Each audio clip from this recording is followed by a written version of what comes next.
अपना स्थान ग्रहण करें।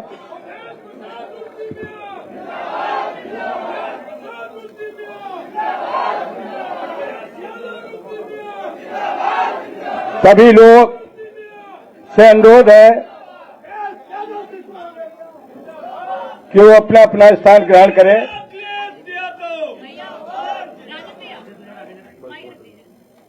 सम्मानित साथियों,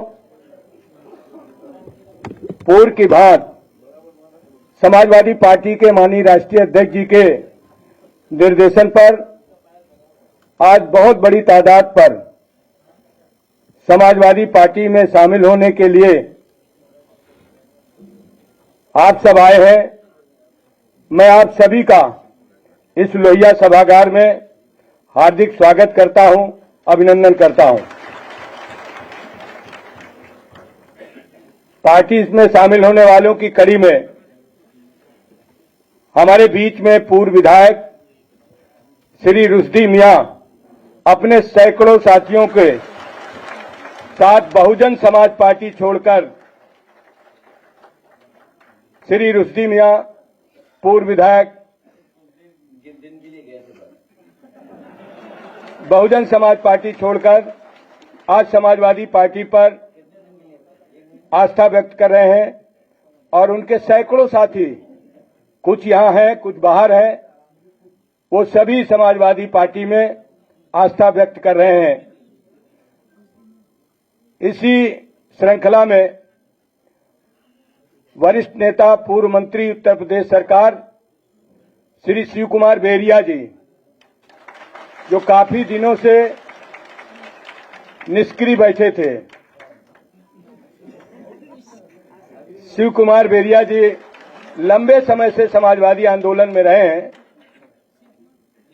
और आज सक्रिय होने के लिए अपने सभी साथियों के साथ समाजवादी पार्टी के माननीय राष्ट्रीय अध्यक्ष जी के समक्ष आए हैं।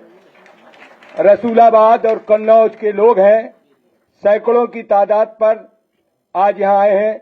मैं उन सभी का स्वागत करता हूं। इसी श्रृंखला में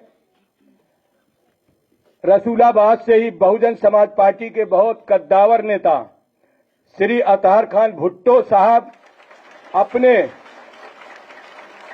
बहुजन समाज पार्टी के बहुत संगठन के लोगों को लेकर लोकसभा कन्नौज की विधानसभा रसूलाबाद से आए हैं।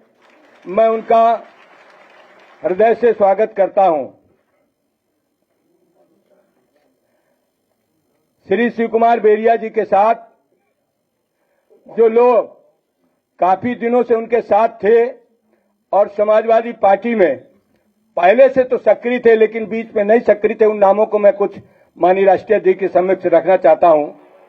श्री राजेश तिवारी उर्फ राजू, श्री के यादव, श्री आलोक वाजपेयी, श्री राजू भदौरिया, श्री सौरभ यादव, श्री सुनील यादव, श्री प्रदीप दुबे, श्री मुमताज अहमद, श्री आशुतोष दीक्षित, श्री राजाराम प्रजापति, नंदकिशोर बाथम, अर्पित वाजपेयी, जमील अहमद, श्री विजय शंकर तिवारी, श्री अतहर साहब के साथ श्री मेवालाल शंखवार, श्री आनंद बिहारी पूर्व लोकसभा प्रभारी बहुजन समाज पार्टी, श्री रवि गौतम, श्री राम सिंह गौतम, श्री ब्रजभान दोहरे, श्री अजय गौतम, श्री नाजिम वारसी, श्री अकील खान, श्री रुखसार कुरैशी, श्री शाहनवाज कुरैशी, श्री जीशान कुरैशी, श्री साजिद, श्री शाहबाज अली, श्री जयराम शंखवार, श्री रमाशंकर गुप्ता, रविंदर पालीवाल, श्री दिलीप पाल, श्री राजेंद्र प्रसाद गुप्ता, श्री प्रभाकर गुप्ता, श्री इंद्रेश त्रिपाठी, श्री मोनू गुप्ता, श्री राजवीर कश्यप, डीपी यादव, मनोज दुबे, अजय यादव, ये सभी बेरिया जी के साथ समाजवादी पार्टी में सक्रिय होने के लिए आए। इनका सभी का हम हृदय से स्वागत करते हैं। और जनपद सिद्धार्थनगर के जिलाध्यक्ष श्री लालजी यादव की प्रेरणा से बहुत बड़ी तादाद पर बहुजन समाज पार्टी में बहुत लंबे समय से काम करने वाले, बड़े पदों में रहने वाले श्री राम मिलन भारती मंडल कोऑर्डिनेटर बहुजन समाज पार्टी अपने साथियों के साथ आए हैं। श्री अरविंद कनौजिया, श्री रमेश आजाद, श्री विक्रम आजाद, श्री सत्येंद्र कुमार, श्री राम बहोर कनौजिया, श्री निर्मोही, श्री अनिल कुमार गौतम, श्री ओम प्रकाश लोधी, श्री राम निहाल लोधी, श्री केशव लोधी, श्री बच्चू लोधी, श्री किसान लोधी, शेषमन लोधी, श्री शैलेश गुप्ता, श्री केदार लोधी, श्री मिथिलेश लोधी, ये सिद्धार्थनगर के हमारे साथी हैं जो बड़ी तादाद में बहुजन समाज पार्टी छोड़कर समाजवादी पार्टी में आस्था व्यक्त कर रहे हैं। मैं इन सभी साथियों का हृदय से आभार व्यक्त करते हुए इनका अभिनंदन करता हूं। इसी कड़ी में मेरठ जनपद के पंडित अंकित शर्मा, जो पवन पांडे जी द्वारा प्रेरित हैं, श्री पंडित अंकित शर्मा भारतीय जनता पार्टी छोड़कर समाजवादी पार्टी में अपने सभी साथियों के साथ आए हैं। श्री अंकित शर्मा जी के साथ कुछ नाम मैं आपके सामने प्रस्तुत कर रहा हूं। श्री सुधीर कांत शर्मा, राष्ट्रीय महामंत्री अखिल भारतीय ब्राह्मण महासभा। श्री सत्य प्रकाश मिश्रा, राष्ट्रीय कोषाध्यक्ष अखिल भारतीय ब्राह्मण महासभा। श्री वेद प्रकाश शर्मा, राष्ट्रीय उपाध्यक्ष भारत गौरव रत्न अखिल भारतीय ब्राह्मण सभा।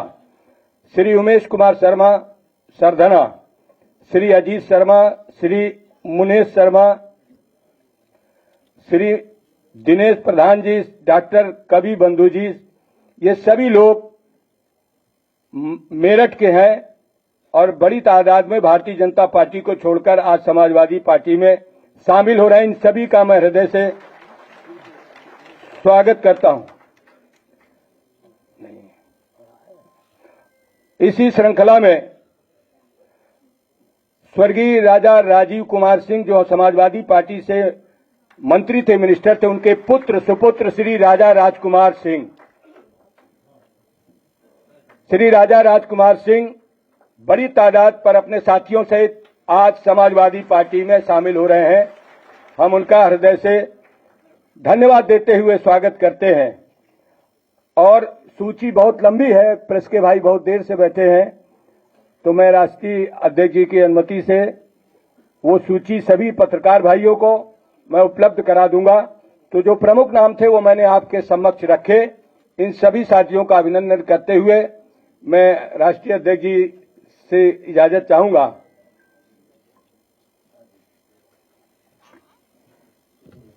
जी, आप माननीय राष्ट्रीय अध्यक्ष जी से अनुरोध करेंगे कि आप अपनी बात रखें। आदरणीय राष्ट्रीय अध्यक्ष जी। इस मौके पर आज जो समाजवादी पार्टी में शामिल हो रहे हैं उन सब का बहुत बहुत धन्यवाद और आभार प्रकट करना चाहता हूं। सबसे पहले मैं शिव कुमार बेरिया जी, जो कुछ दिनों के लिए राजनीति में अवकाश पर थे,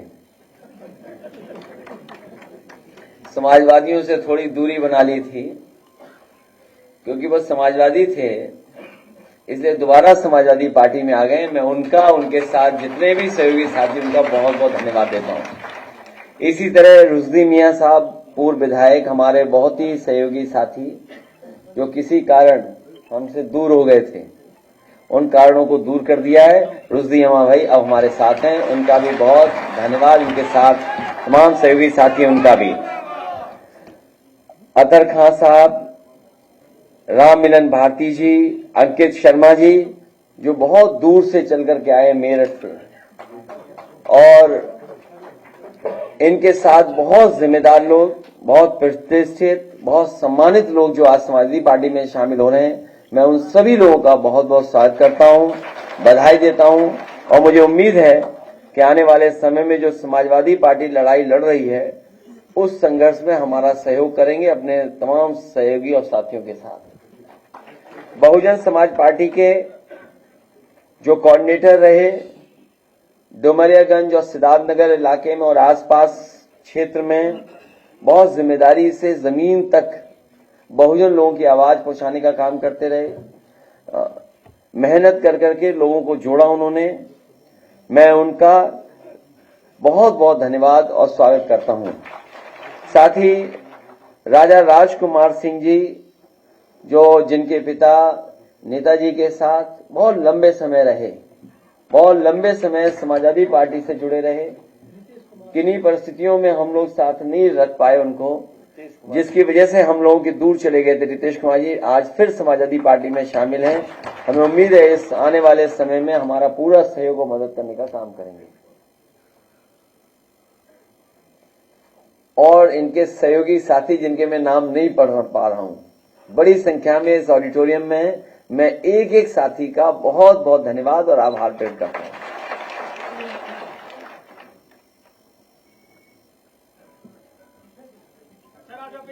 सर आज आप ज्वाइनिंग करा रहे कल के दिन लखनऊ में बीजेपी और कथित तौर पर जो यादव समाज के लोग थे उनकी तरफ से कार्यक्रम कराया गया। मनीष यादव नाम के युवा थे, मुख्यमंत्री मोहन यादव को बुला के कार्यक्रम रखा। मोहन यादव ने सीधे सीधे चैलेंज आपको किया, जो बातें उन्होंने कही कि यहाँ पर आएंगे किसी एक परिवार की नहीं है, समाज के लोग किसी एक नहीं होगा। कैसे देखते हैं आप उनकी बात? ये सब मैंने जब आपके ही साथियों ने मुझसे सवाल पूछा था, ये बहुत पुरानी ट्रिक है और बीजेपी होशियार है। बीजेपी और बीजेपी के जो थिंक टैंक बड़ा होशियार है। कब कौन सी चाल चलनी है, कब ढाई चाल चलनी है, कब प्यादा चलना है। लेकिन हमारे पास बहुत सारे वजीर हैं, आप इनको पहचानते हैं? वो प्यारे मोहन हैं। उसी कार्यक्रम में इसलिए मैं कहना चाहता हूं ये सब ओल्ड ट्रिक्स हैं। जब समाजवादी पार्टी अपना पीडीए परिवार बढ़ाने में जुट गई तो इस लड़ाई को कैसे कमजोर किया जाए, कैसे ध्यान हटाया जाए, कैसे डिस्ट्रैक्ट किया जाए, उसका वो रास्ता अपना रहे हैं। लेकिन आपको दूसरा पहलू देखना चाहिए कि भारतीय जनता पार्टी के अपने ही लोग जिन्हें टिकट दी कोई ना कोई बहाना ढूंढ रहे हैं, कोई ना कोई तरीका बता रहे हैं या कोशिश कर रहे हैं कि उन्हें टिकट ना मिल जाए। तो इससे ज्यादा कमजोर भारतीय जनता पार्टी कब रही होगी जब उनके ही लोग पार्टी या टिकट को छोड़ करके जा रहे हों। और फिर भारतीय जनता पार्टी को याद रखना चाहिए कि सिर्फ पेपर लीक से ही भाजपा के लगभग 2.25 लाख वोट लीक हो चुके हैं। इसकी भरपाई कहां से होगी? कितने वोट लीक कर गए उनके?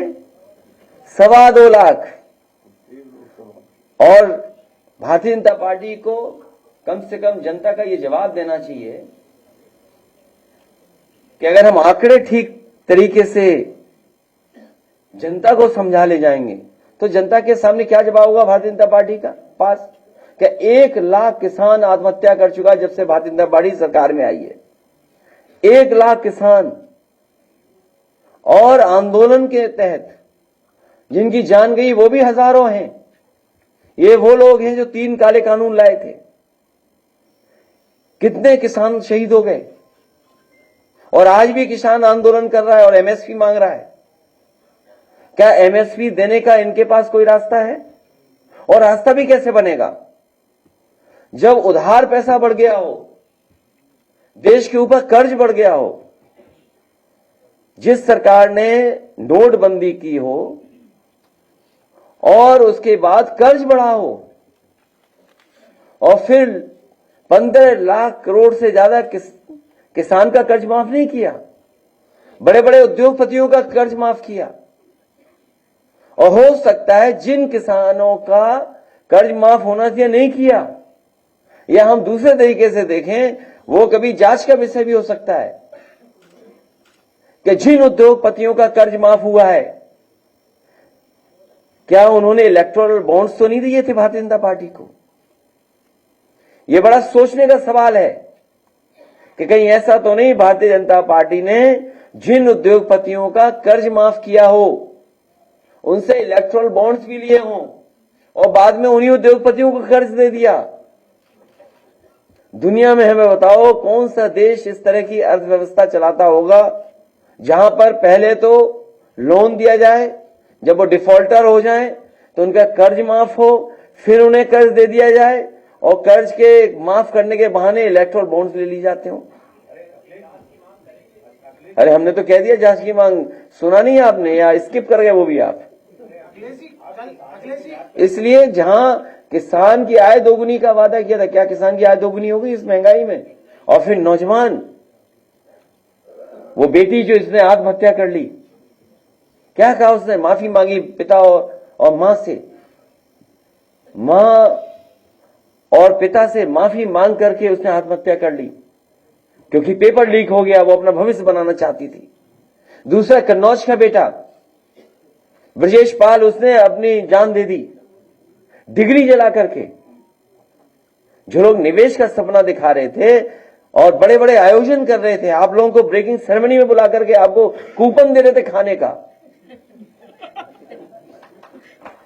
बताओ, कूपन दिया प्रेस के लोगों को खाने का कि खाना खाए बिना मत जाना।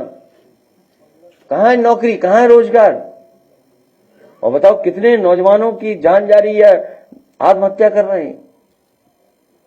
तो इसका सवाल का जवाब है कि सरकार के पास कोई? इसीलिए भारतीय जनता पार्टी के लोग घबराए हुए हैं, ये जनता को फेस नहीं करना चाहते हैं। आय दोगुनी हुई नहीं, नौकरी मिली नहीं, और फिर नौजवान कहां खड़ा है? इजराइल जाने के लिए वॉर जोन में। पता नहीं भर्ती और ज्यादा न खोल दें कि जिसको आना है आइए। शुरू में तो पत्रकार साथी भी गए थे कवर करने, जब वहां मामला खराब हुआ ज्यादा तो पत्रकार साथी सब बाहर वापिस आ गए भारत। लेकिन अब नौजवान जा रहा है। सोचो कैसी सरकार है जो गरीबी को एक्सप्लॉइट कर रही हो, गरीबी को एक्सप्लॉइट कर रहे, गरीबों को एक्सप्लॉइट कर रहे हैं, क्योंकि नौजवान के हाथ में नौकरी रोजगार नहीं है। यहां पे वो मजबूरी में अपना भविष्य बनाने के लिए और परिवार की देखभाल के लिए वो विदेश जा रहा है, वो भी कहां? वॉर जोन में। रशिया भेज दिया, वहां लड़ रहे हैं बेचारे यूक्रेन में। तो ये सब सवाल हैं जिनका जवाब भारतीय जनता पार्टी के पास नहीं है। और डबल इंजन की सरकार को, या डबल इंजन की सरकार जो कहती है हम न जाने कितना मुनाफा और लोगों को लाभ पहुंचा रहे हैं, अभी किसान चाहे बुंदेलखंड हो या उत्तर प्रदेश के दूसरे हिस्से का, क्या उसकी डबल मदद हो रही सरकार से? कम से कम अब तो सरकार सोचे और डबल मदद करे उनकी। जो नुकसान हुआ है ओलावृष्टि और बारिश से और आंधी तूफान से, जो डबल इंजन की सरकार है, क्या किसानों की डबल मदद करेगी? दिल्ली और लखनऊ मिलकर के जो नुकसान हुआ है क्या भरपाई करेगी सरकार? कल कार्यक्रम मोहन यादव का था, नारे लग रहे थे अखिलेश यादव जिंदाबाद, दुहाई देने लगे कि यूपी में ससुराल है हमारी, कुछ वक्त दो। प्यारे मोहन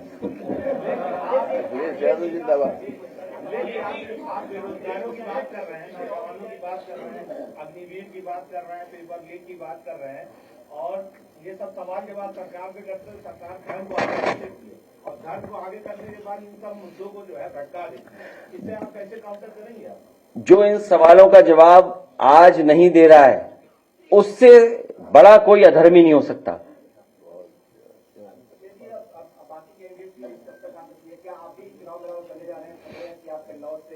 नहीं, आपकी इच्छा है कहीं लड़ने की?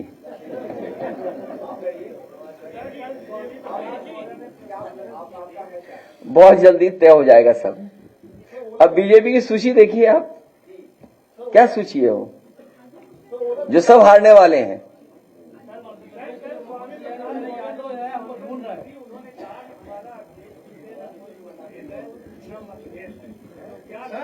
सर एक वीडियो वायरल है बाराबंकी के सांसद का।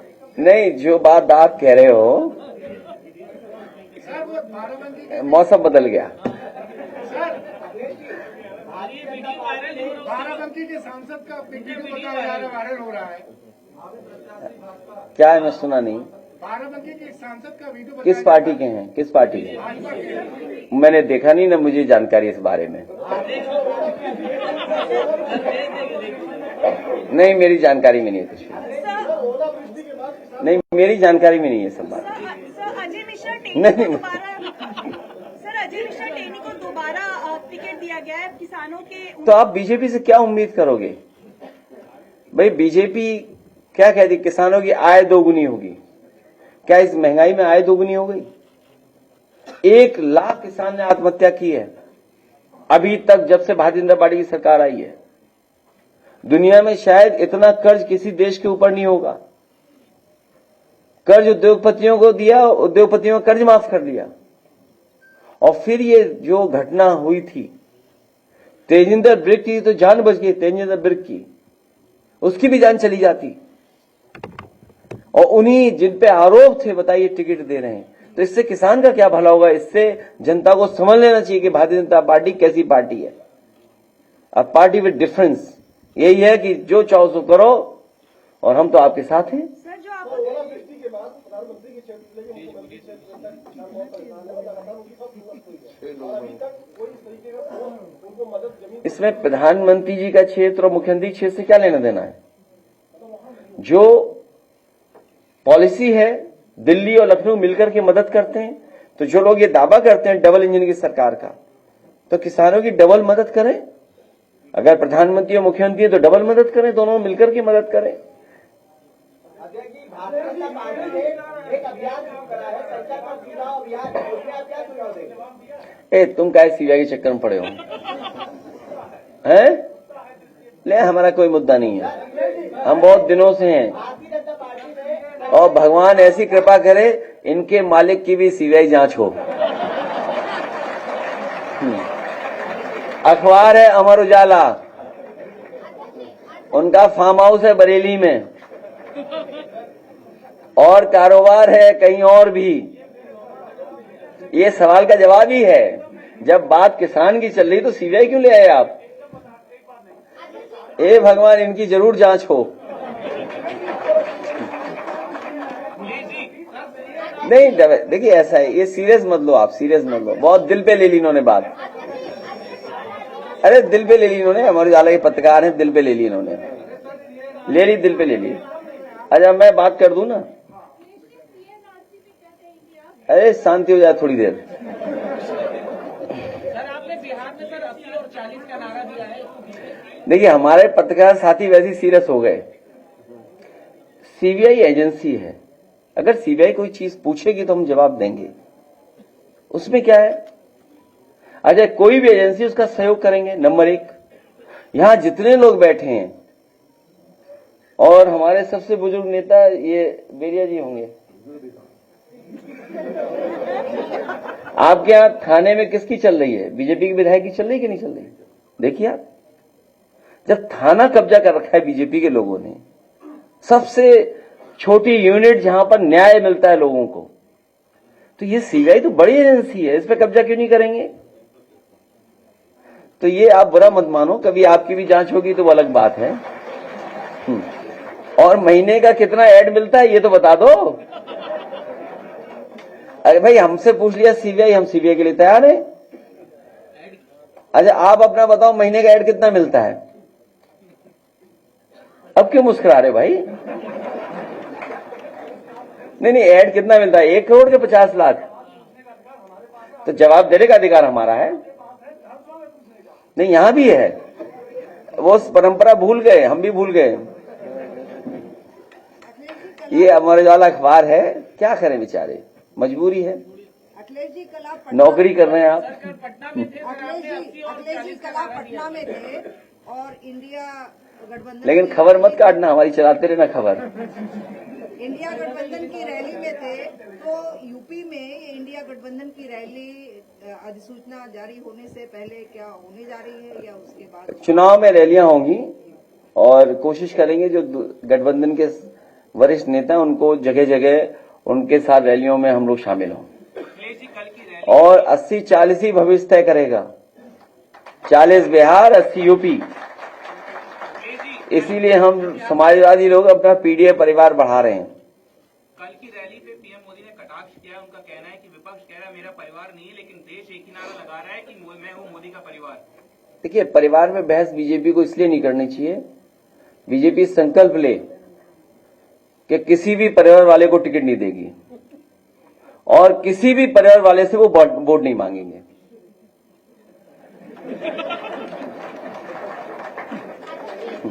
शिक्षक अभ्यर्थी प्रदर्शन कर रहे हैं, ओम प्रकाश राजभर ने कहा ये समाजवादी पार्टी टोपी लगवा करके करवा रही है। क्या चीज?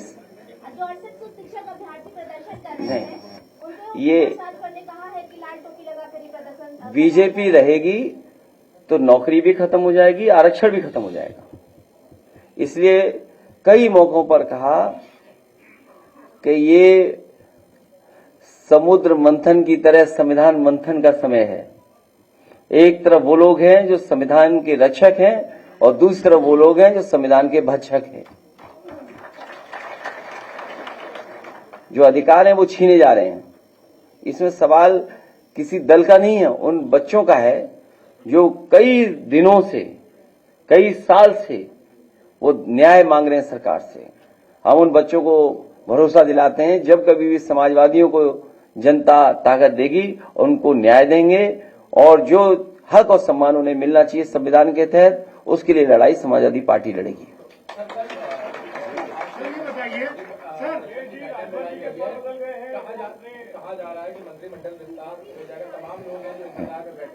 नहीं, वो आपको स्टेट ऑफिसर क्या पता करना चाहिए गाड़ियां कितनी तैयार हो गई हैं, तो उससे आपको पता लग जाएगा मंत्री कितने बनने जा रहे हैं। सर, राजभर जी ने बोला है कि जो लड़के धरना दे रहे हैं दलित और पिछड़े वो लात खाने लायक हैं। क्या राजभर जी ने बोला है कि दलित और पिछड़े लड़के जो आंदोलन कर रहे हैं वो लात खाने लायक। वो खुद जाके वहां क्या खा रहे हैं? ये ठीक कह रहे हैं आप, वो क्या खा रहे हैं? अब तो पता ही लग गया होगा लोगों को क्या खा रहे हैं।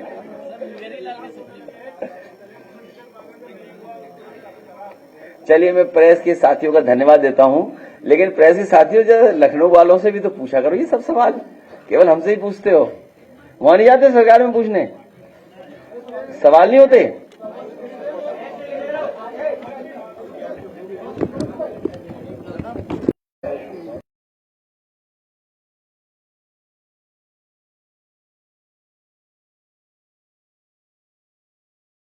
ठीक है।